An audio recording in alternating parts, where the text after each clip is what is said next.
Good morning student. आज हम करने जा रहे हैं शिवलाल की बुक से क्वेश्चन नंबर 2। क्वेश्चन नंबर 2 किसका? बैंक समाधान विवरण। कौन सा अकाउंट बनाने जा रहे हैं हम? बैंक समाधान विवरण। बैंक समाधान विवरण के बारे में हमने आपको पहले क्या बताया? तो बैंक समाधान विवरण के बारे में हमने आपको बताया था कि बैंक समाधान विवरण हम क्यों बनाते हैं। तो बैंक समाधान विवरण पासबुक और कैश बुक के रोकड़ बही और पासबुक के बीच में जो भी कारण से उनके बीच में जो अंतर आ जाते हैं, उन अंतर को दूर करने के लिए हम बैंक समाधान विवरण बनाते हैं। ठीक है ना। अब उनके अंतर क्या आ जाते हैं? तो हमने पिछले वीडियो में आपको भेजा था कि पासबुक और कैश बुक के बीच में अंतर आने के बहुत सारे कारण हैं। पहला कारण हमने बताया था कि हमने मान लीजिए किसी को चेक दिया, ठीक है ना। हमने क्या किया? किसी को चेक दिया। जब हमने किसी को चेक दिया तो क्या हो गया? वो चेक जब हमने दिया तो हमने अपना बैलेंस कम कर दिया कि भाई मैं आपको पैसे दे रही हूँ, मेरे घर में 3000 रुपये हैं और 3000 में से 1000 मैंने आपको दे दिए। तो अब मेरे पास कितने रुपए बचे? 2000 रुपये। अब मैंने आपको चेक दिया, आपने ले जाके वो चेक घर में रख लिया, बैंक में भेजा ही नहीं। तो बैंक का बैलेंस तो 3000 रुपये का ही है मेरा। घर का बैलेंस कितना हो गया? 2000 रुपये का। तो अंतर आ गया। तो इस अंतर को दूर करने के लिए हम बैंक समाधान विवरण बनाते हैं। तो कुछ आइटम इसमें जोड़ देते हैं, कुछ आइटम इसमें हम क्या करते हैं? माइनस कर देते हैं। तो कौन से आइटम जोड़ते हैं, कौन से आइटम घटाते हैं, इसके लिए हमने आपको पूरा एक फॉर्मेट का बना के भेजा था। या तो आप याद कर लो, या जो अभी हम लॉजिक बता रहे हैं कि हम कैसे देख लेते हैं कि हमने चेक दिया तो हमारा बैलेंस कम हो गया, परंतु बैंक में नहीं पहुंचा तो बैंक का बैलेंस कम नहीं हुआ, तो हम बैंक में तो जाके प्लस कर नहीं आएंगे। किस में चेंज कर लेंगे? अपनी रोकड़ बही में। तो हम अमाउंट को प्लस कर लेते हैं। ठीक है ना। तो हम ऐसे इस अंतर को दूर कर सकते हैं। तो या तो आप वो लर्न कर लेना, या जो हम समझा रहे हैं ऐसे अपन करते जाएंगे। अब हम देखते हैं क्वेश्चन नंबर 2। तो क्वेश्चन नंबर 2 है हमारा 31 दिसंबर 2015 को रोकड़ बही के अनुसार शेष 12,500 था और बैंक समाधान विवरण हमको बनाना है। लिखा 3000 रुपये के चेक व ड्राफ्ट संग्रहण हेतु बैंक में भेजे, किंतु 2000 रुपये का ही संग्रह हुआ। देखिए हम आपको समझा रहे थे कि अब कौन सी लाइन को हम प्लस करें, कौन सी को माइनस करें। तो मान लीजिए आपकी रोकड़ बही है, रोकड़ बही का बैलेंस 3000 रुपये का है। ये पासबुक है, इसका बैलेंस भी कितना है? 3000 रुपये का इसका भी बैलेंस है। अब हमने क्या किया कि मान लीजिए कितने के चेक बैंक में संग्रह के लिए भेजे थे? 3000 रुपये के। ये मान लीजिए हम 4 का बैलेंस मान लेते हैं। ठीक है। अब क्या हुआ कि आपने मुझे 4000 रुपये का चेक दिया, ठीक है। तो मेरा बैलेंस कितना बढ़ गया? 4 मेरे पास पहले से था, आपने दिए 4 के, तो अब मेरे पास बैलेंस हो गया इसमें 8000 रुपये। ठीक है। अब मैंने इसको क्या करा? बैंक में संग्रह के लिए भेज दिए कि भाई मेरे अकाउंट में पैसा आ जाए 4000 रुपये। परंतु उस 4000 रुपये में से केवल 3000 रुपये मेरे अकाउंट में आए। तो मेरे पास बैंक का बैलेंस कितना है? 7000 रुपये का। और मेरे पास जो कैश का यहाँ पे रोकड़ बही का बैलेंस कितना है? 8000 रुपये का। तो दोनों के बीच में डिफरेंस आ गया। अब मैंने वही आपको बताया कि मैं बैंक में जाके तो कोई परिवर्तन करूंगी नहीं। तो अब आप ही लोग बताइए कि मैं परिवर्तन कहाँ करूं? रोकड़ बही में करूं। क्या परिवर्तन करूं? तो आपको दिख रहा है कि जो 8000 है उसमें से 1000 में माइनस कर दो, तो दोनों का बैलेंस बराबर हो जाएगा। तो इसलिए हम इस वाली लाइन को माइनस करते हैं, घटाव में लिखते हैं। चेक व ड्राफ्ट संग्रहण के लिए बैंक में भेजे, किंतु संग्रह नहीं हुआ। कितने? 1000 रुपये का। आ गई बात समझ में? अब देखिए दूसरी वाली लाइन पढ़ते हैं हम। दूसरा है हमारा 2300 रुपये के चेक काटे, किंतु 1300 रुपये ही भुगतान के लिए प्रस्तुत हुए। अब जैसे किसी ने आपको चेक दिया, वैसे ही आप भी किसी को चेक दोगे। मान लीजिए आपका बैलेंस 4-4 हजार रुपये का था। अब आपने क्या किया? उसमें से कितने रुपए के चेक? 2300 रुपये के चेक काट दिए, किसी दूसरे बंदे को दे दिए। तो 2300 रुपये आपने क्या करे? कम कर दिए कि भाई मेरे पास से 2300 रुपये गए। तो आपके पास बैलेंस कितना बचा? 1700 रुपये का बचा कि भाई मैंने किसी को चेक दे रही हूँ, तो अब मैंने अपने आप में हिसाब लगा ली कि मेरे पास 4000 रुपये हैं बैंक में, उसमें से जब मैं 2300 रुपये किसी को दे रही हूँ तो 1700 रुपये ही बचेंगे। अब तो मैंने चेक काट दिया आपको, अब ठीक है। परंतु उसमें से आपने क्या किया, 1300 रुपये का ही भुगतान हुआ। ठीक है, चेक जो मैंने 2300 के काटे थे उसमें से 1300 रुपये का ही आपको बैंक से भुगतान हुआ, तो 1300 रुपये कम हुए। तो बैंक का बैलेंस कितना बच रहा है, 2700 रुपये। घर का बैलेंस कितना बच रहा है, 1700 रुपये। तो हमने बताया कि बैंक में जाके तो कोई परिवर्तन करोगे नहीं, तो 17 को 2700 करने के लिए आप क्या करोगे, 1000 रुपये का जो अंतर है उसको प्लस कर दोगे। तो इस लाइन को हम प्लस करते हैं।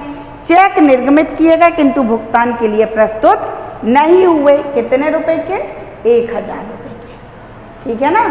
अब उसके बाद अगली था आपका कि ग्राहक द्वारा सीधे बैंक में जमा कराए। कोई ग्राहक है, वो बैंक में गया, आपके अकाउंट में 400 रुपये डाल आया, तो अब आपके बैंक का बैलेंस कैसा हो गया, कम हो गया। भाई कोई बैंक में आपके पैसे डाल रहा है तो बैंक का बैलेंस कैसा हो गया, बढ़ गया ना। जब वहाँ का बैलेंस बढ़ गया तो आप क्या करोगे, आप जैसे ही पता चलेगा अपनी रोकड़ वही में भी बढ़ा दोगे। तो हम इस लाइन को ग्राहक द्वारा सीधे बैंक में जमा 400 रुपये हमने प्लस कर दिए। ठीक है। अब उसके बाद में हमारा अगली लाइन थी 100 रुपये का ब्याज पासबुक में जमा करा। अब हमारी जो पासबुक थी बैंक की उसमें 100 रुपये डल गए, तो हमारे बैंक का बैलेंस कैसा हो गया, बढ़ गया।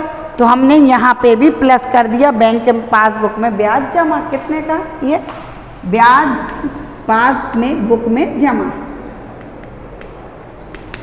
ठीक है, कितने रुपए का, 100 रुपये का। तो हम इसलिए इन लाइन को जोड़ते हैं।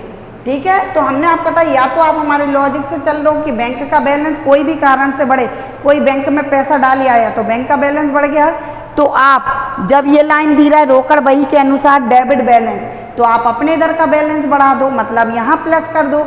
अगर मान लो बैंक है, ब्याज वगैरह काट ले आपके अकाउंट से, जो भी खर्चे वगैरह हैं, तो बैंक का बैलेंस कम हो जाए तो अपने यहाँ का कम कर दो। ठीक है। तो यार तो ये लॉजिक से चलो, या हमने पहले कुछ अमाउंट का फॉर्मेट बना के भेजा था, उसको आप याद कर लो। ठीक है ना। अब देखिए अब क्या हुआ, जितनी भी तीनों चीज़ें जोड़ने वाली थी हमने 1000 रुपये, 400, 100 रुपये, इन सबको क्या करा, ऐसे लाइन खींच दी और प्लस कर दिया, तो 1500 रुपये हो गए। 12500 में 1500 जोड़े तो 14000 आ गए। अब घटाने के लिए केवल एक ही लाइन थी, चेक व ड्राफ्ट संग्रह के लिए भेजे किंतु संग्रह नहीं हुआ। कितने का, 1000 का। 13000 में से 1000 घटाए हमने, तो 14 में से 1000 घटाए तो 13000 बचा। तो हम जब क्वेश्चन शुरू करते हैं रोकड़ बही के अनुसार डेबिट से, तो खत्म होता है पासबुक के अनुसार क्रेडिट से। ठीक है ना। डेबिट से शुरू होता है, क्रेडिट पे खत्म होता है। अब हमने बताया कि ये आप ध्यान में रखना कि हमें कौन कौन सी चीज़ें प्लस करनी होती है। जब क्या दिया रहा है, जब बैलेंस दिया रहा है रोकड़ बही के अनुसार डेबिट से, तो हम प्लस करते हैं चेक निर्गमित किए गए किंतु भुगतान के लिए प्रस्तुत नहीं हुए, ग्राहक द्वारा सीधे बैंक में जमा, बैंक द्वारा ब्याज जमा हमारी पासबुक में, इन सबको हम जोड़ते हैं। जिससे भी बैंक का बैलेंस बढ़ता है वो सब चीज़ों को हम जोड़ते हैं, और जिससे बैंक का बैलेंस कम होता है वो सब चीज़ों को हम घटा देते हैं। ठीक है ना। अब इसके बाद में अगर आपको क्वेश्चन में दिया होता रोकड़ बही के अनुसार क्रेडिट शेष, ठीक है, रोकड़ बही के अनुसार अभी डेबिट शेष चल रहा है, क्वेश्चन में अगले दिया रहा है क्रेडिट शेष, तो जो आप ये चीज़ें जोड़ रहे हो इसको फिर हम माइनस करते नीचे लिखते ये घटाव वाली जगह में, और जो घटा रहे हैं इसको फिर हम प्लस करते, फिर हम उल्टा कर देते। अब हम करने जा रहे हैं क्वेश्चन नंबर 3। क्वेश्चन नंबर 3 में क्या कह रहा है क्वेश्चन, तो क्वेश्चन नंबर 3 में दिया हुआ है कि 31 मार्च 2015 को राम की रोकड़ बही का बैंक स्तंभ 2000 रुपये का डेबिट शेष था। ये भी वही डेबिट शेष है, तो हम फिर से वही लिख देते हैं रोकड़ बही के अनुसार डेबिट शेष। ठीक है ना। कितने रुपए का था, 2000 रुपये का, तो 2000 रुपये डाल दिए हमने। फिर लिखा हुआ है कि पासबुक से मिलान करने पर ज्ञात हुआ कि 500 रुपये के जो चेक बैंक में जमा किए थे 31 मार्च तक जमा नहीं हुए। 31 मार्च तो हमारी कौन सी क्लोजिंग डेट थी, अंत की डेट थी, तो हमने जो कितने रुपए के चेक बैंक में जमा किए थे 500 के, हमारी डेट तक जमा नहीं हुए, तो हमने चेक जमा किए गए। ये कौन सी लाइन होती है, माइनस करने की होती है। हमने बताया क्यों होती है, क्योंकि देखिए किसी ने हमें चेक दिए तो हमने अपना बैलेंस क्या कर लिया, बढ़ा लिया 500 रुपये से, परंतु क्या हुए अभी तक हमारे बैंक में पैसा बढ़ के नहीं आया, तो बैंक का बैलेंस कम का कम है, तो हम क्या करते हैं यहाँ पे ये 500 माइनस कर देते हैं। तो वही हुआ, चेक संग्रहण के लिए भेजे किंतु संग्रह नहीं हुआ, कितने का 500 रुपये का। इस लाइन को हम क्या करते हैं, घटाते हैं। ठीक है, फिर क्वेश्चन में कहा गया है कि 31 मार्च तक बैंक द्वारा जमा नहीं हुआ, फिर 31 मार्च तक बैंक के द्वारा जमा नहीं किए गए, उसने 350 रुपये के चेक दिए गए थे जो उक्त तिथि तक बैंक के भुगतान हेतु प्रस्तुत नहीं किए गए। अब क्या हुआ था कि कितने रुपए थे हमारे पास में, 350 रुपये के चेक थे जो निर्गमित किए गए थे परंतु अभी तक बैंक में भुगतान के लिए प्रस्तुत नहीं हुए थे। तो इस लाइन को हम प्लस करते हैं, चेक निर्गमित किए गए किंतु भुगतान हेतु प्रस्तुत नहीं किए गए। कितने रुपए के, 350 रुपये के। अब उसके बाद में कहा गया है कि कितने रुपए, पासबुक में 30 रुपये का ब्याज जमा किया गया। बैंक ने पासबुक में आपके ब्याज जमा कर दिया 30 रुपये का, तो बैंक का बैलेंस क्या हुआ, बढ़ गया। तो हम अपने यहाँ कहीं बढ़ाएं, तो ब्याज पासबुक में जमा 30 रुपये, तो ये दोनों लाइन जोड़ने वाली थी। तो हमने क्या किया, 350 प्लस 300, 380 रुपये हो गए। तो 2000 में 380 जोड़े तो 2380 रुपये हो गए। और एक ही था केवल घटाने वाला, चेक संग्रह के लिए भेजे किंतु संग्रह नहीं हुआ, 500 रुपये का। हमने ये 500 रुपये इसमें से माइनस कर दिए। हमने आपको बताया डेबिट बैलेंस से शुरू होता है, क्रेडिट में ख़त्म होता है। पासबुक के रोकड़ बही से शुरू होता है तो पासबुक पे ख़त्म होता है।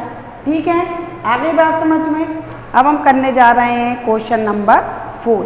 तो क्वेश्चन नंबर 4 में क्या कह रहे हैं, 31 दिसंबर 2015 को रोकड़ बही के अनुसार, वही डेबिट शेष है, अभी भी क्या चल रहा है हमारा, रोकड़ बही के अनुसार डेबिट शेष। फिर बदल जाएगा तो फिर क्या आ जाएगा, रोकड़ बही के अनुसार क्रेडिट शेष। फिर और बदल जाएगा क्वेश्चन तो फिर क्या आ जाएगा, पासबुक के अनुसार डेबिट शेष। फिर बदल जाएगा तो क्या आ जाएगा, पासबुक के अनुसार क्रेडिट शेष। तो हमने बताया कि अभी तो हम कर रहे हैं रोकड़ बही के अनुसार डेबिट शेष, तो जिनको हम जोड़ते हैं उनको जोड़ेंगे, जिनको माइनस करते हैं उनको अभी हम माइनस ही करेंगे। तो सबसे पहले डेबिट शेष दिया हुआ है 9500 रुपये का, हमने 9500 रुपये लिख लिए।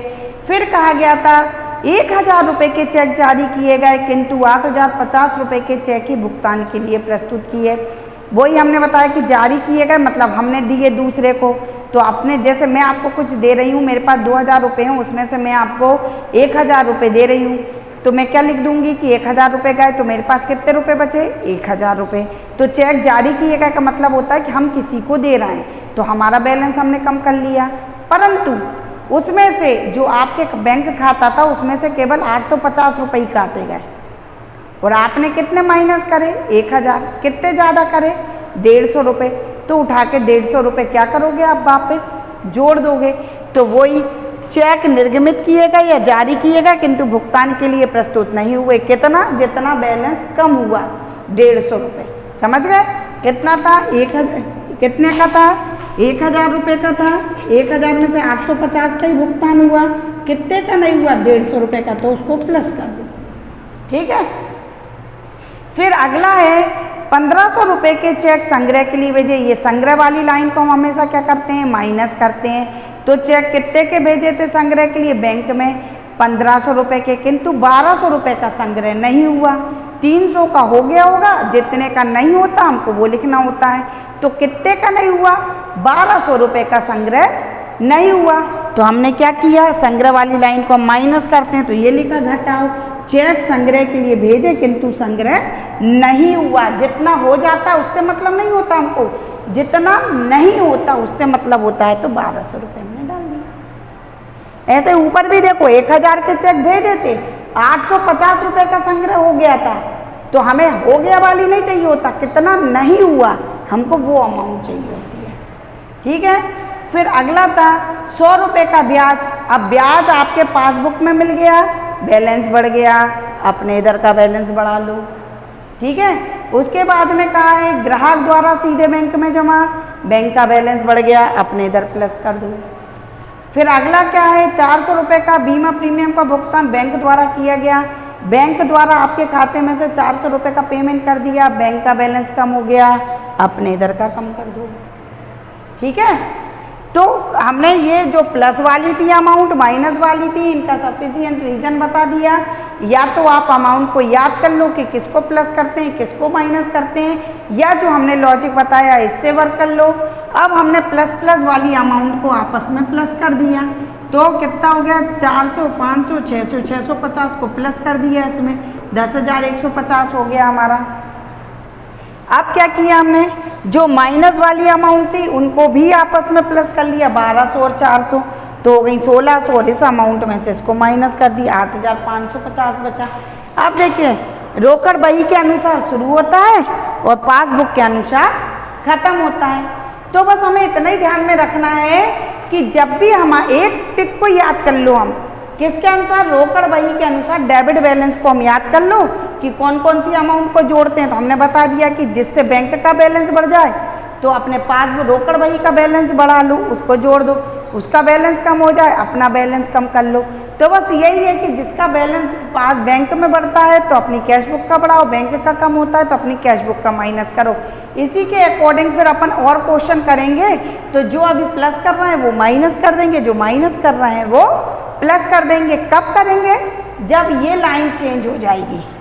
अभी हम जो प्लस कर रहे हैं ये सब आप अपने दिमाग में सेट कर लो कि किसको प्लस करते हैं किसको माइनस करते हैं। जब ये लाइन चेंज हो जाएगी रोकड़ बही के अनुसार, अब डेबिट की जगह क्रेडिट बैलेंस शुरू हो जाएगा जब, तो जो आप ये तीनों को प्लस कराए अब उसको माइनस में ले आओगे, जो माइनस वाली लाइन है उसको प्लस में ले आओगे। ठीक है, आप लोग ध्यान से देखो और समझो, कोई प्रॉब्लम हो तो हमें मैसेज करके पूछ लो।